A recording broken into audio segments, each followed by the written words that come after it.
So I'm here with Father Steve Judd. He's a Maryknoll missioner, currently based in Los Altos in their mission house. And my name is Ray Almanza.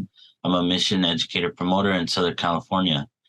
And we're talking today about our reflection guides for our global connection. So the gospel for this week talks about mission being oriented towards going to the lost sheep of Israel. And that led us to reflect on who are the lost sheep today? Who do we need to go to?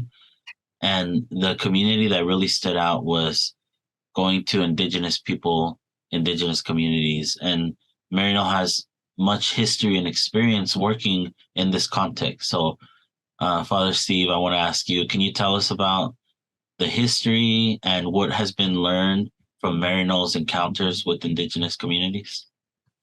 Certainly, Ray.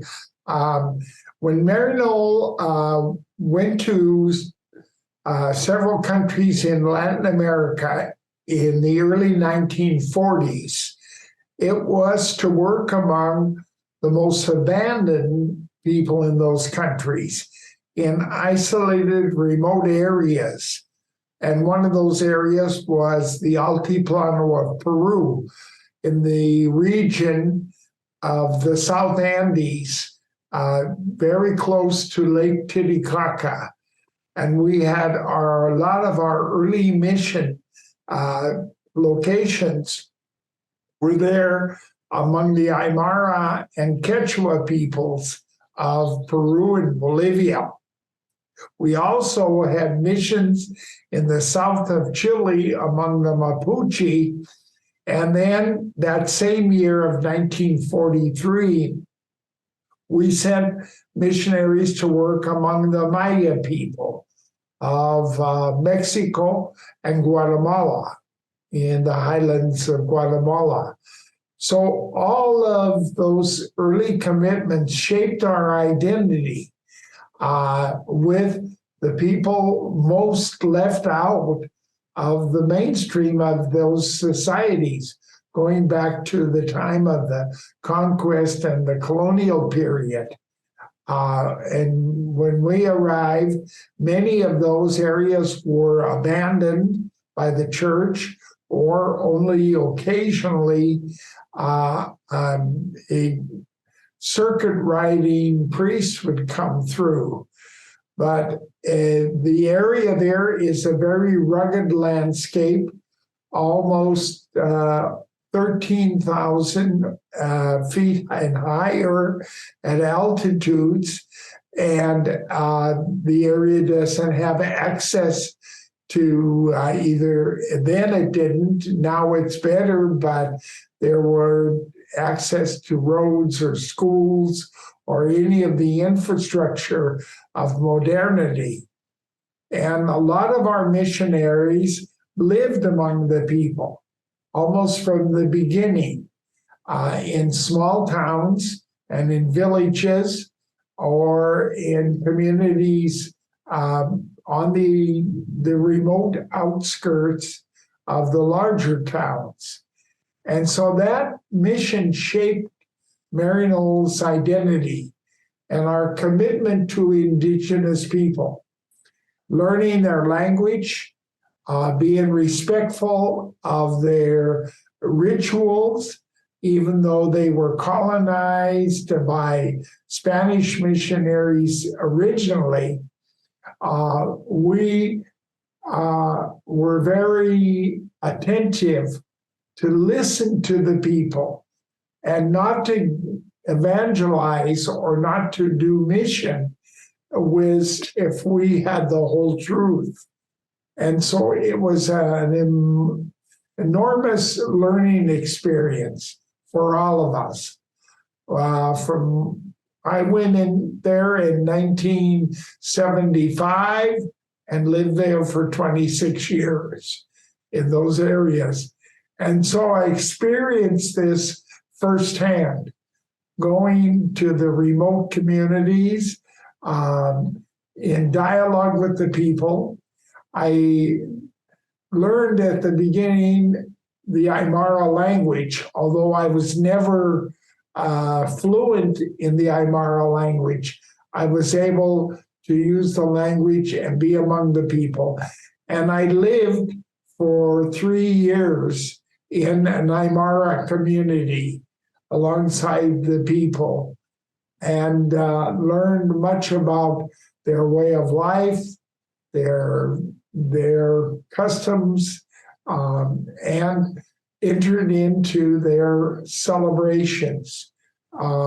And as much as I could in that time. And in one of the communities I went to was called Moho, M-O-H-O, on the far end of the north side of Lake Titicaca. And there with the St. Joseph of Carondelet Sisters, I experienced firsthand the unfolding of the ritual life of the peoples, especially the Holy Week celebrations and the Easter celebrations, all conducted according to their customs and their way of life.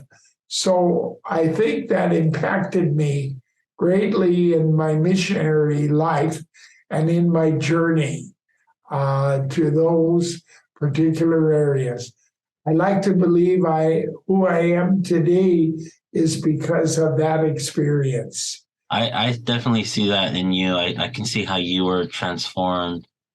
And you also mentioned how the identity of Maryknoll was shaped through different missionaries' encounters in this way. What are some ways that you think Maryknoll was also evangelized in a way by this interaction, like the mutual evangelization? Right. Well, in so many ways, not going native, as people would say, in a romanticized view, but being with the people, listening to their stories, participating in their cycle of life. They're agricultural people, and the eking out an existence on sparse land without much technical assistance, but being able to learn from them how they maintain such a hopeful and joyous spirit in their lives and in their interactions and in the way they solve conflicts, the way they brought up their children in that environment. And it was a very healthy environment, very simple lifestyles, but very profound and deep spirituality. Connection with a relationship with God and with all of creation. And knowing how to celebrate that and learning to make a life, a holistic life, as we now say, it was living well, not with more or not better in terms of material goods, but living a life that had and has a lot of meaning and much to teach us in our own lifestyle. Yes, I agree. There's a lot to learn. And Right. Maryknoll has a long history of connections and learning and wisdom. But also, what do you think is the significance of the rescinding of the doctrine of discovery? Can you say a little about that with Pope Francis? Oh, I would be happy to. It's a very huge and long-awaited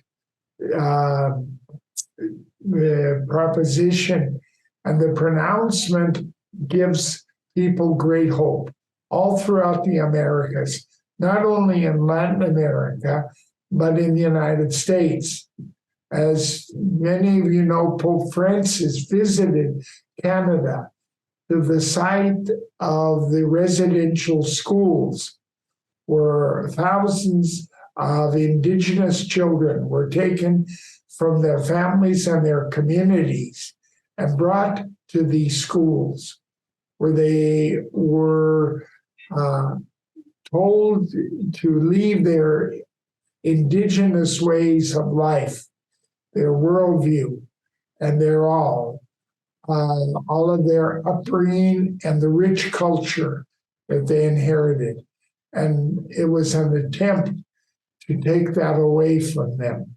So this act of Pope Francis, it came about in his own dialogue with Indigenous communities and going there personally to Canada last year, to Saskatchewan, Alberta, and the most remote areas of Canada to reach out to the people.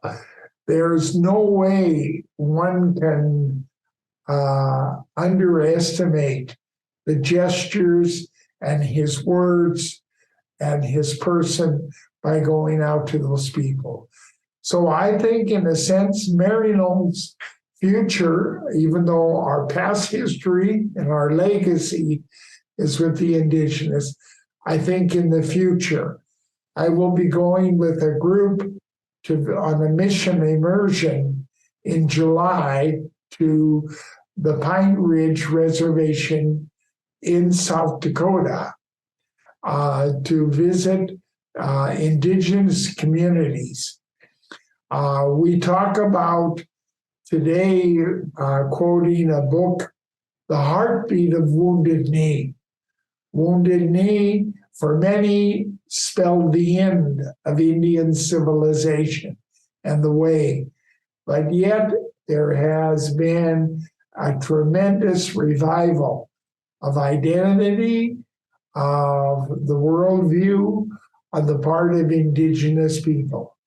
And I think that is where our future is. Just as in the past, we went to the remote areas of Bolivia, Peru, Chile, Guatemala, and Mexico. Now, I think our future is intertwined with the future of Indigenous peoples today. Yeah, that's awesome. Well, thank you for sharing with us today, Father Steve. And we encourage the people listening to continue with our reflection guides. And each week we'll have different opportunities to share a global connection with Maryknoll's mission experience around the world. Thank you, Ray. It was a pleasure having this opportunity to share my mission and our mission with all of the folks who follow us.